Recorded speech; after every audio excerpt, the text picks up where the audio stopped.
Managing auto-capitalization on your iPhone 16's keyboard helps ensure proper text formatting by automatically capitalizing the first letter of each sentence. Here's how it's done. First, swipe up from the bottom of the current display to head back to the home screen. From the home screen, tap on the settings icon. In the settings menu, scroll down and tap on General. Then tap on Keyboard to proceed. Navigate to the All Keyboard section and then locate Auto Capitalization from the given options. Finally, toggle the switch on to automatically capitalize the first letters of sentences, or off if you want to keep all text in lowercase unless manually capitalized.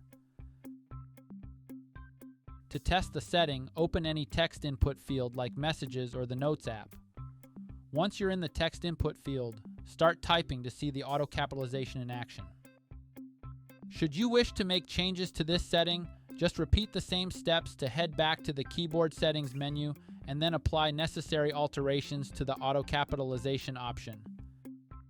And that's it. Please subscribe to this channel if you found this video helpful. Thanks for watching.